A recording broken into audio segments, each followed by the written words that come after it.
low-speed passes we will see as part of this thunderous demonstration. Airspeeds in excess of 700 miles an hour.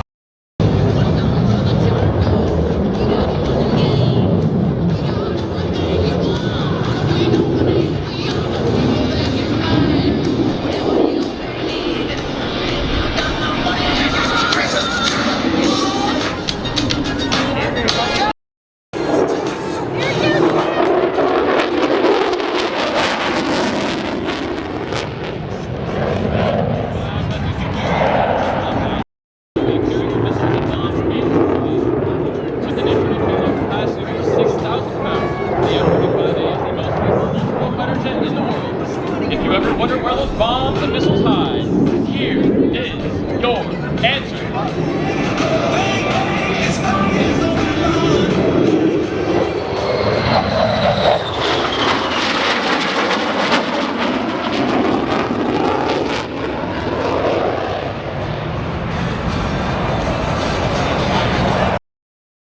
The F-35A possesses the capability to reach speeds 1.6 times the speed of sound, which equates to nearly 1,200 miles per hour.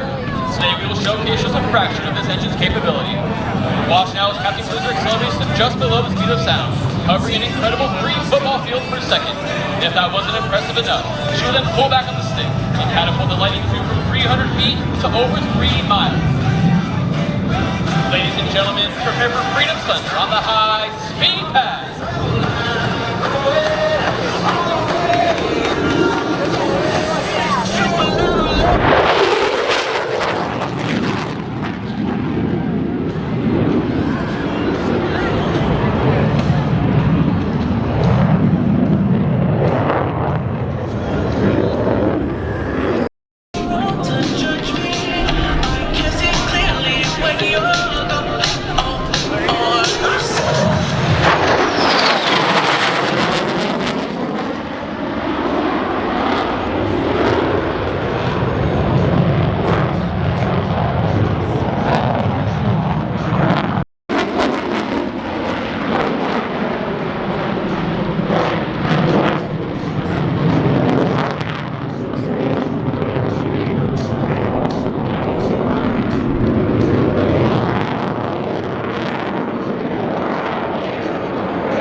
aerobatic container and traces a square in the sky.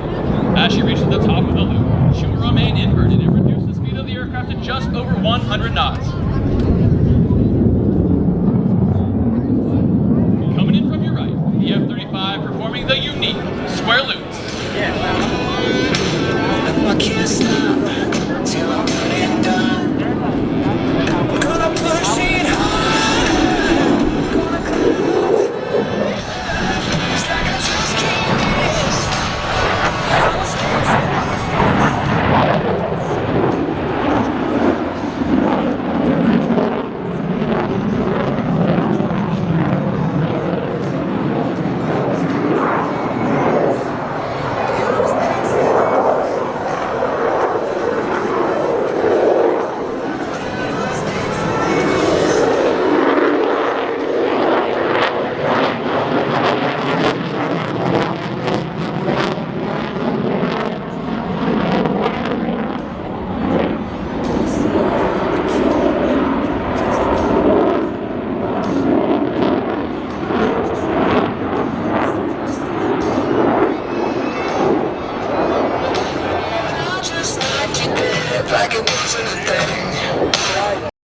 Knots.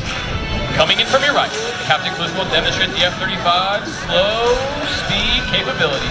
And then just as she approaches show center, you will once again feel the raw power of the engine as she lights the afterburner and accelerates the aircraft into a near vertical climb.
Executing opposing roll.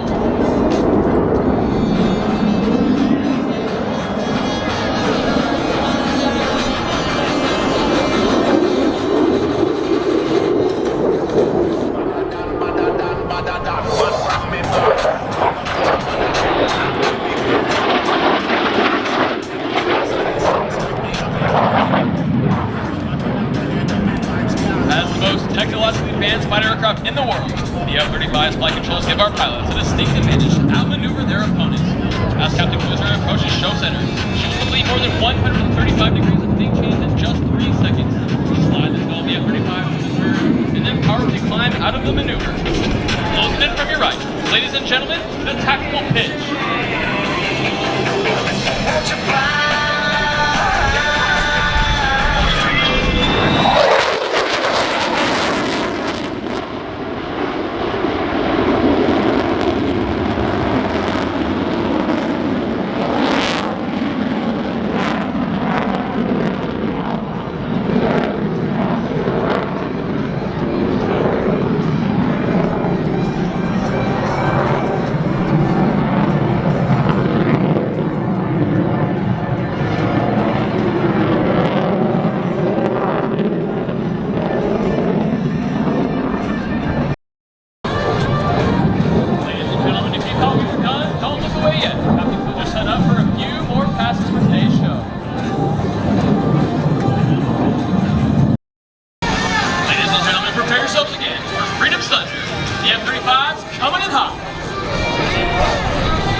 And back into the right, the team favorite, the tactical pitch.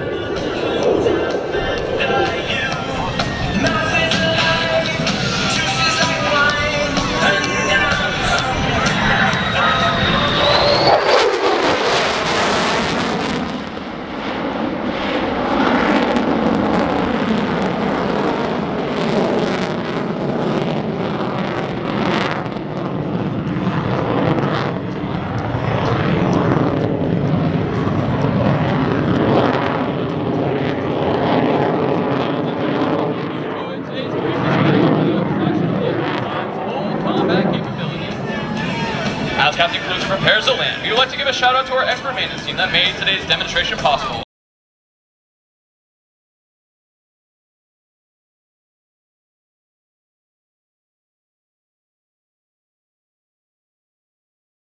The show center right now as the smoke comes on.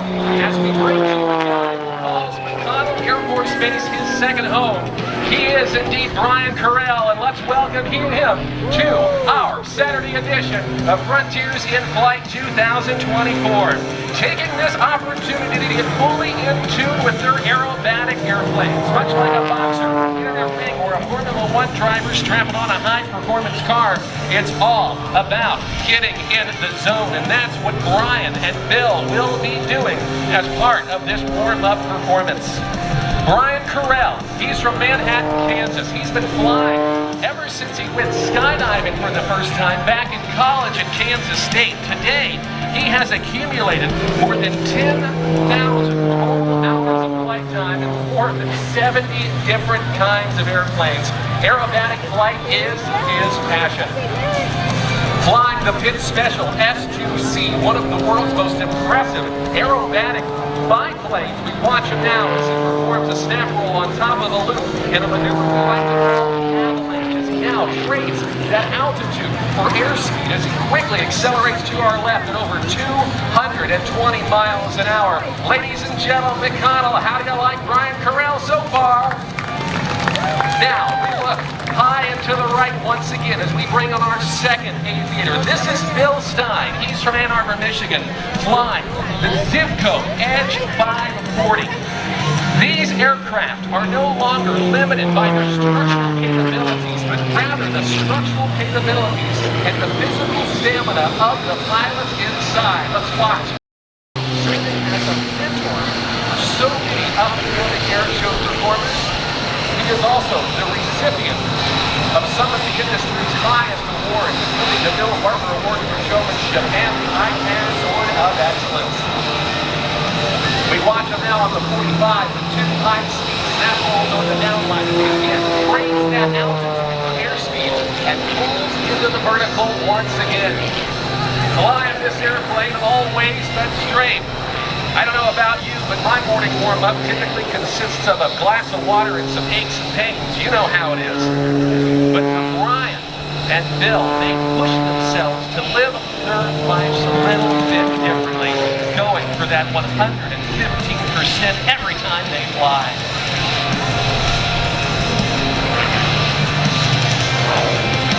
In their right hands, the control stick. In their left hand, the throttle. And down by their feet, they have their rudder pedals. And they work the ailerons for roll, the elevator for pitch, and the rudder for yaw, and dance these airplanes around like a broken toy, and things are different.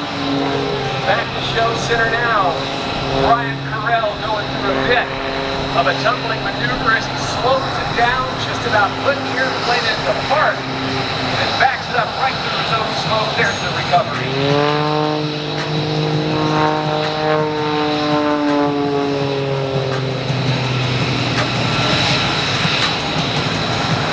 These airplanes weighing in just shy of 1,200 pounds. They say you don't so much get in these airplanes as you do strap them on. The wings very much an extension of both Brian and Bill's personality. Powered by well over 350 horsepower in the Zivco Edge, the Pitt Special that we're seeing now around 300 horsepower.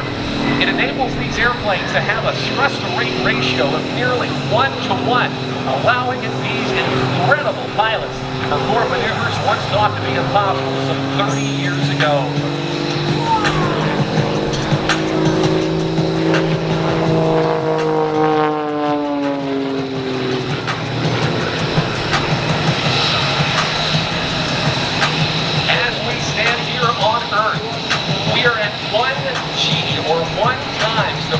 gravity, but as Brian and Bill go through these very aggressive pulls at the onset of those G-forces, they will at times be experiencing, or at least Bill Stein and his Zipco Edge 540, at times up to 12 times the force of gravity. Incredibly uncomfortable.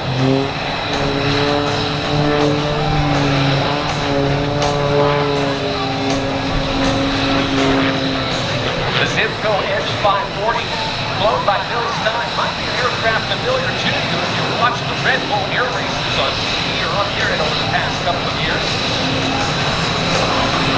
And it is nothing less than an aerobatic hot rod, built to clock several thousand hours of flying time in all sorts of different airplanes, and is in fact a former member of the world-famous Red Baron Pizza Squadron. Let's watch him now on the 45 as he goes nose for tail, tail for nose. You know, a maneuver he likes to call the centrifuge. Bill trains each and every day to keep his skills razor sharp and to maintain this all-out energy and excitement as part of his high-performance aerobatic displays. And they are both so incredibly thrilled to be with us this weekend for Frontiers in Flight 2024.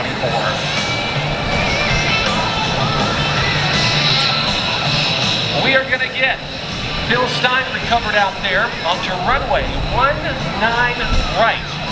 And Brian Carell as well as they make their way back to their parking spaces. And as they do so, how about that for a bit of a warm-up performance? Let's put our hands together, Wichita, for Bill Stein and Brian Carell. Hey, that looks like Fat Albert, and the name has stuck. Bird is flown by all Marine crew. The Blue Angels, of course, representing both the United States Navy and the Marine Corps. And C-130 variants that Marine Corps service operate in a variety of different missions, including aerial transports and also air-to-air refuelers. Even though Fat Albert had been formerly part of the Blue Angels team since 1970, this upgraded J model, the Super Hercules, is a fairly new addition, joined the team in late 2020. Fat Albert today is flown by Major Josh Sultan from Spokane, Washington, Captain Sam Petco from Osceola, Indiana, and Captain Isaac Beckton of Austin, Texas. And it is additionally supported by Gunnery Sergeant Brendan Wisher from Tacoma, Washington, Staff Sergeant Colin Hamlin from Michigan City, Indiana, Staff Sergeant Lauren Song from Aurora, Colorado, and Staff Sergeant Matthew Thompson from Woodstock, Georgia.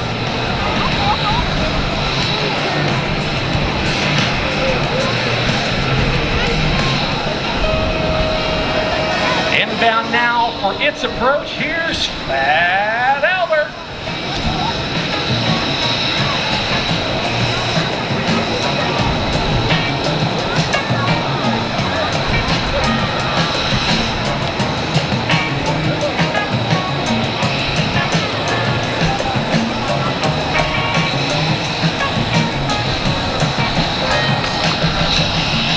The team, in fact, utilizing Fat Albert today to go on a quick parts run, head back to Naval Air Station Pensacola in Florida for a couple of things they need for their aircraft. Of course, Fat Albert, a very important resource for the Blue Angels team.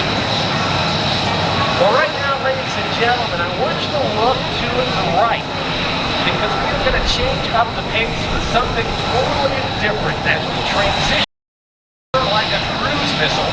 And this is Tom Larkin and the JSX-2 Tom Larkin is from Denver, Colorado, and is setting his jet fix, flying a maneuverable jet aircraft as a civilian aviator. We watch him now to the right as he reverses back in for his next maneuver.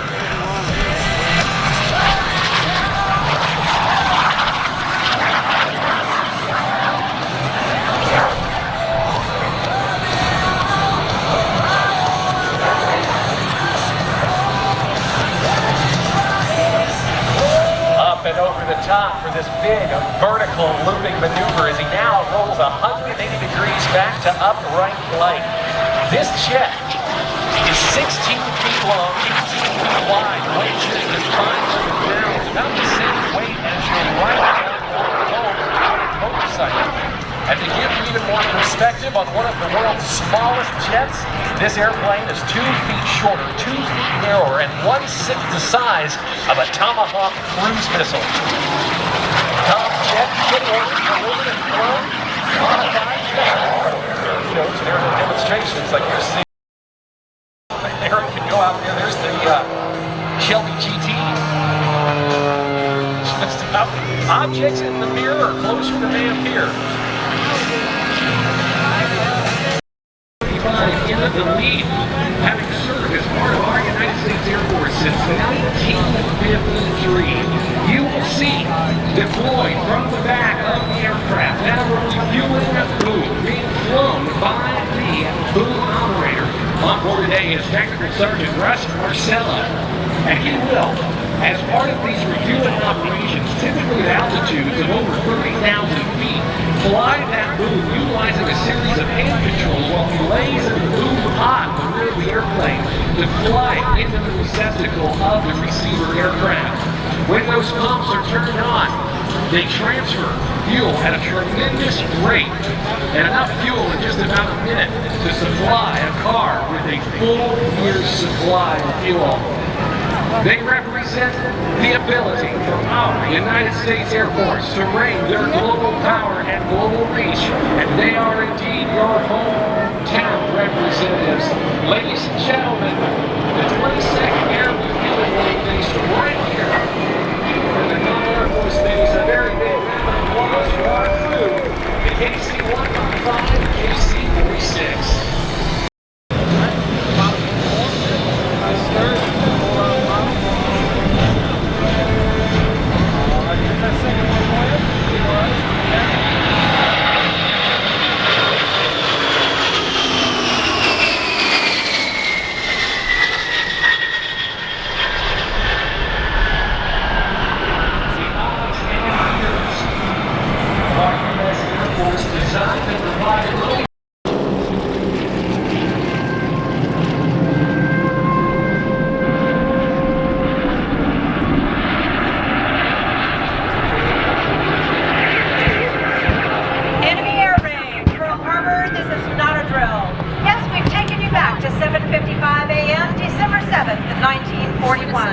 Imagine you were there that fateful morning.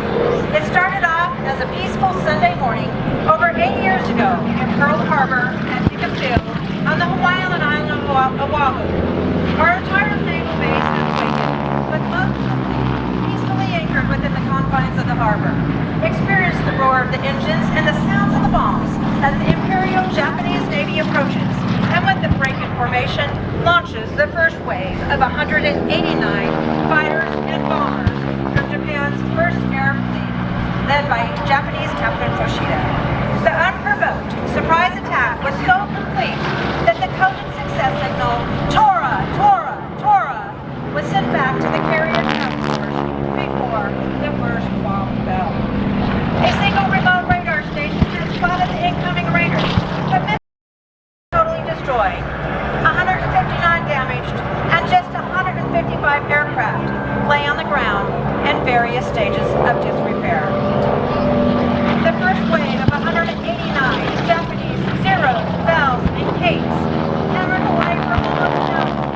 Then came the second wave of an additional 171 aircraft to continue the strafing, bombing, and dropping of torpedoes for yet another 70 minutes.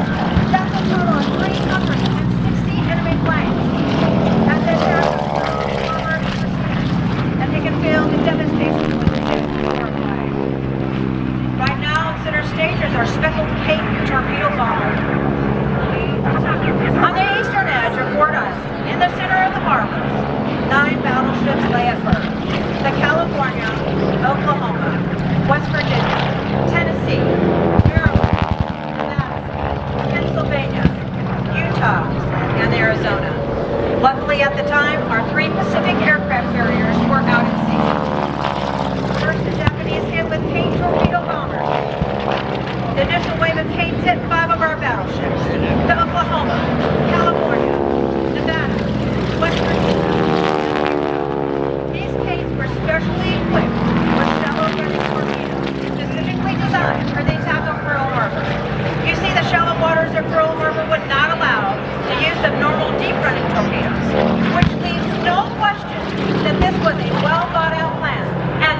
a surprise attack. The Bell dive bomber, armed with 1,700 pounds of armor-busting projectiles, originally made for 16-inch battleship guns, but were converted to aerial bombs. These planes dived down onto the Nevada and the Arizona. Anti-aircraft fire mirrored the Bell away from the Nevada on the first wave. But unfortunately, the Arizona was not that way. A bomb stabbed Arizona through her forward magazines and exploded, torching off more than 1 million pounds of gunpowder. Sailors on the Nevada watched in horror as the Arizona jumped 20 feet in the air and broke in two, forever trapped 1,178 American servicemen in an underwater tank. The ship sank in less than 3 minutes, and still today, she remains at the bottom of the harbor in a watery grave, crying black tears, as a reminder to all of those who lost their lives that infamous day. Front centers are 0, 0. At Marine Corps Air Station, Private First Class Melvin Thompson was on guard duty when 9 Zeros attacked the base.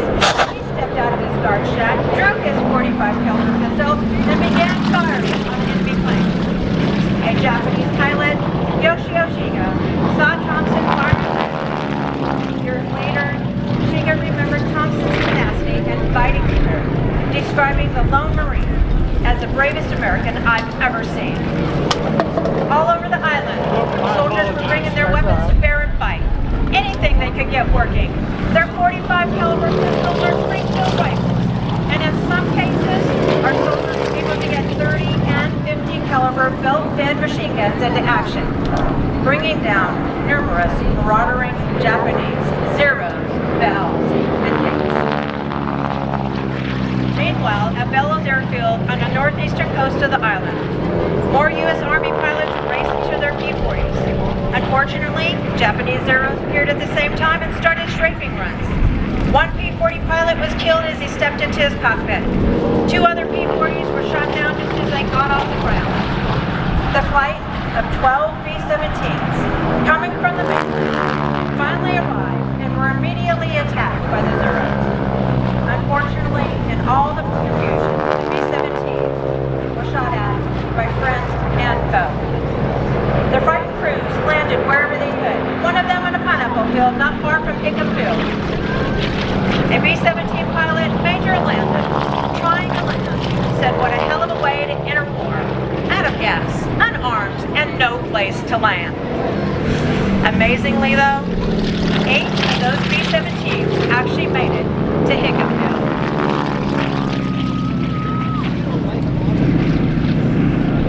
At the conclusion of the surprise Japanese attack on Pearl Harbor, more than a half of America's entire naval fleet had been destroyed or damaged. Nearly 2,400 Americans were killed, over 1,200 wounded, and at the time, 960 people were missing. 188 aircraft were destroyed, 159 damaged. Just 155 aircraft were left on the ground. 2 battleships were destroyed, 3 light cruisers, 3 destroyers, and 6 battleships were damaged. Our greatest naval base lay in ruins, along with our complacency. The following day, December 8, 1941, President Franklin Delano Roosevelt announced our entry into World War II with these words to Congress, the citizens in the United States, and the world. Yesterday, December 7th, 1941, a date which will live in infamy.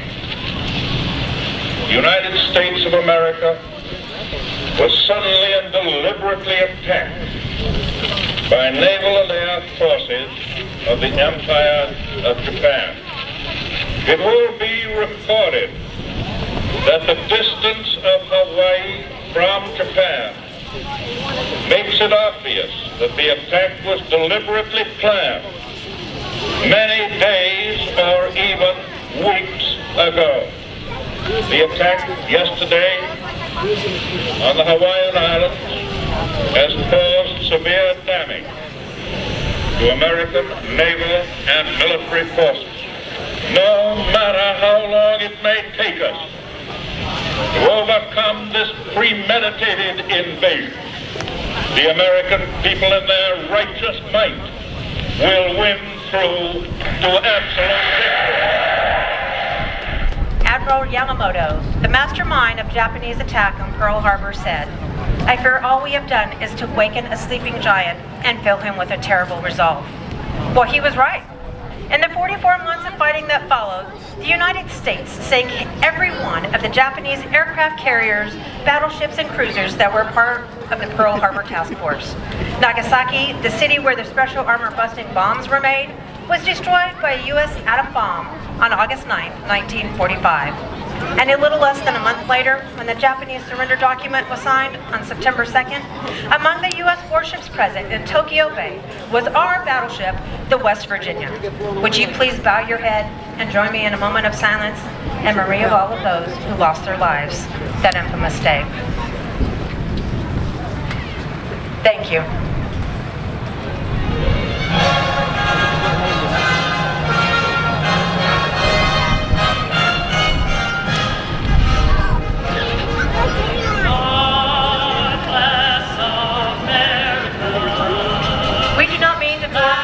This demonstration.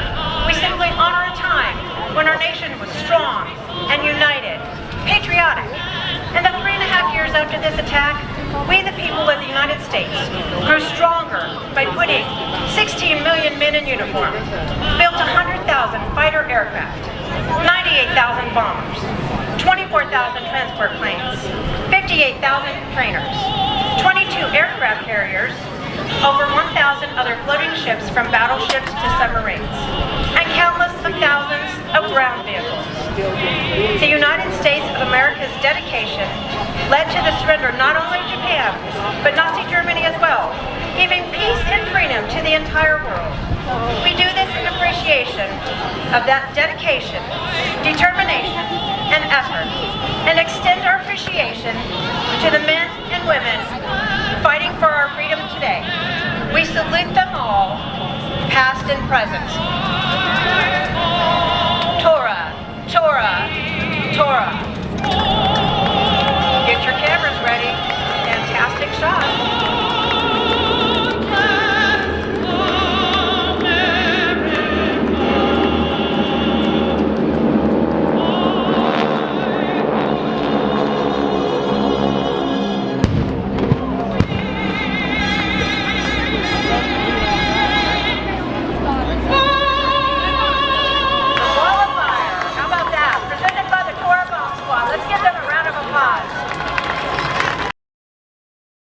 After the Battle of Britain, and they asked for America to buy Curtiss P-40s, but the chief designer in North American aviation at the time, Dutch Kindleberger, said, "No, I will build you a new airplane," and the aircraft that's cleared inbound now was the result. In just 117 days, the Mustang was flown, outfitted originally with an American Allison engine. It was a worthy ground attack platform that was bolstered with the Rolls-Royce Merlin. I heard, as it were, the noise of thunder.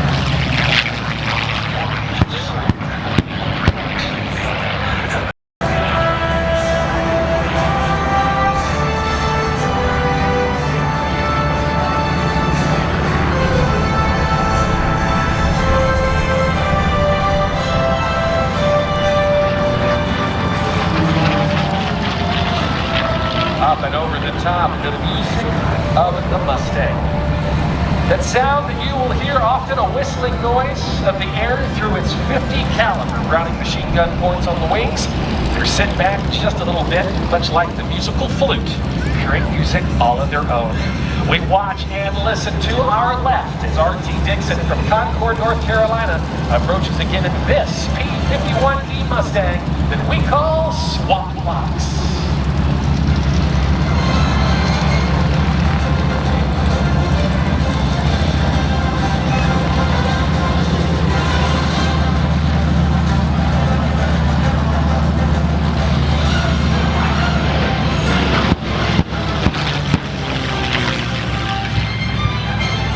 Swamp Fox was 45th Fighter Squadron, Bakersfield, California. After being built by North American in 1944, she served with the 364th Fighter Squadron, 350th Fighter Group, 8th Air Force, based in England, and honors that of Lieutenant Colonel Will Ford. After serving a variety of both active and Guard units, Swamp Fox was purchased by RT and his father. Later in its life, the aircraft in 2012 for its restoration, and stands in as one of the most beautiful and immaculate restorations of this type of aircraft anywhere in the world.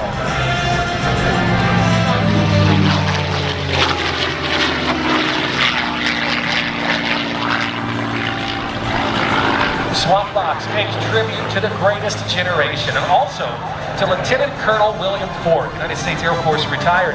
A young lieutenant at the time serving in England named his airplane after a famous Revolutionary War hero out of South Carolina, Colonel Francis Marion. The British, they despised Colonel Marion for his efforts against them during the Revolutionary War and gave him a nickname of Swamp Fox. Colonel Ford named his P-51 in tribute. In an effort to honor all of those who serve past and present, RT flies across the United States to demonstrate the capabilities of this iconic fighter to all generations, and loves nothing more than be a custodian and steward of this national flying monument.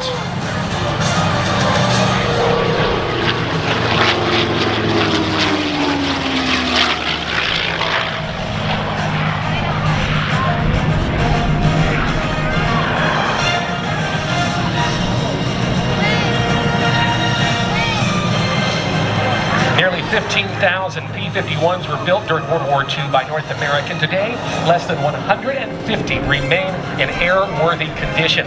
During World War II, the Mustang was armed with 6 50 caliber Browning machine guns, 1,800 rounds, some 300 pounds of ammo on each wing. It was a formidable aircraft serving as the go-to platform for both air-to-air and air-to-ground missions. As we again listen to the howl of that 12-cylinder, 1,650 cubic inch Merlin engine.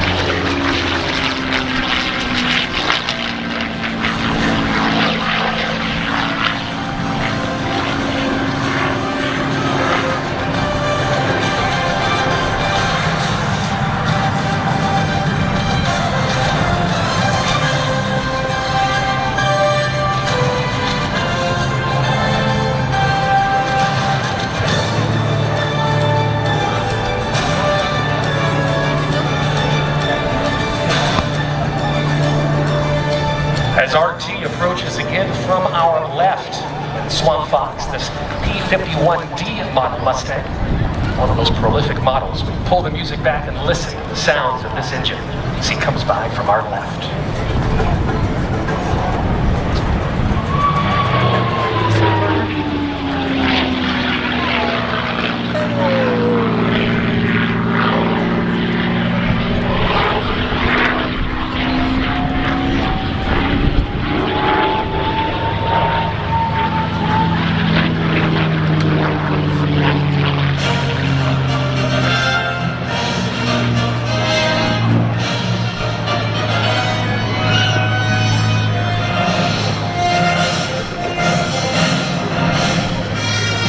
RT is now going to climb to our right, give you a great photo opportunity. So be sure to get your cameras and your smartphones out and have them ready. Give you a good look at this P-51 Mustang as he flies by and parade review. RT says the Mustang is a thoroughbred and says you never quite own a Mustang or any warbird in that manner. You're just lucky enough to serve as the steward of this great piece of history and to serve as the avenue to transition it from one generation to the next. From the right, here's Swamp Fox, the P-51 Mustang.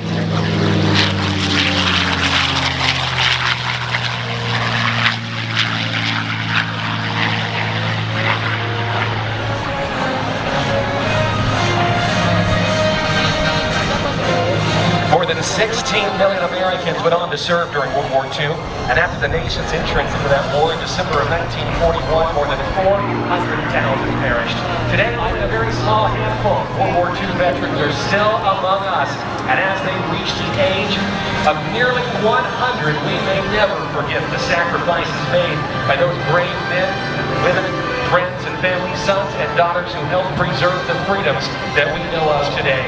We do not fly these airplanes to glorify war, but rather to remember the sacrifices made by so many years ago, and to remember their efforts and dedication to our country. We dedicate today's flight and our entire year to those veterans and those veterans. Thank you for your service to our country.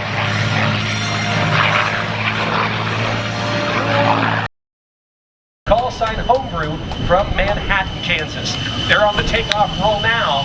They work their way up to the perch.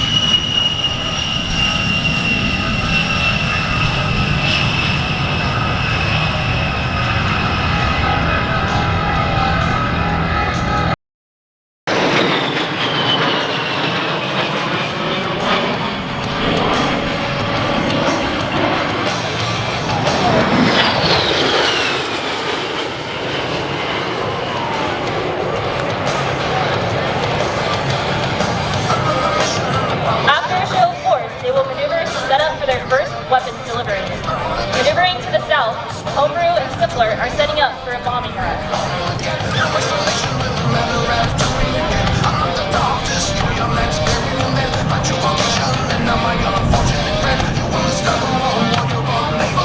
Hog 1, cleared hot.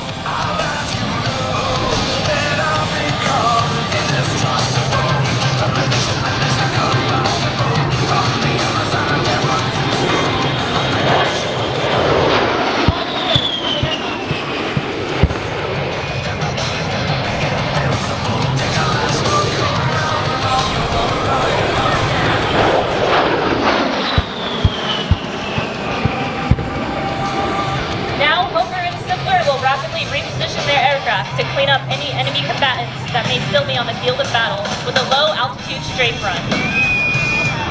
Hog 1, cleared hot.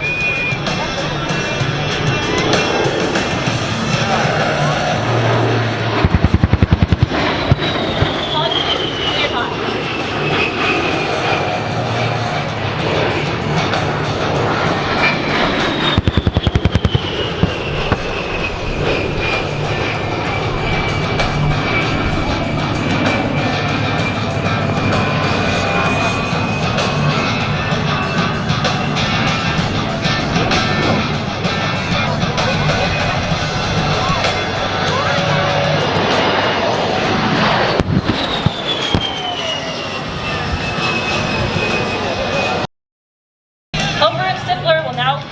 Freedom Pass. This pass is dedicated to all the service men and women who have answered their nation's call to serve their country in a military capacity, past and present.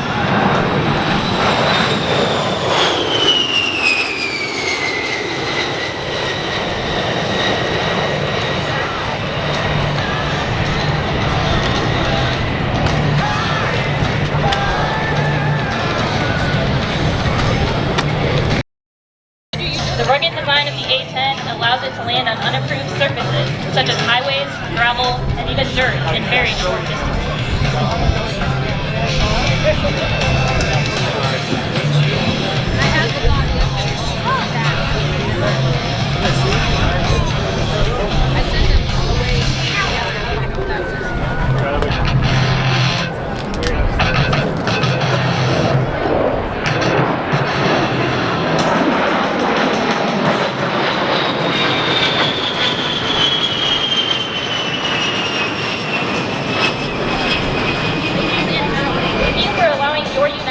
Airforce to demonstrate some of the capabilities of the greatest close air support aircraft ever made.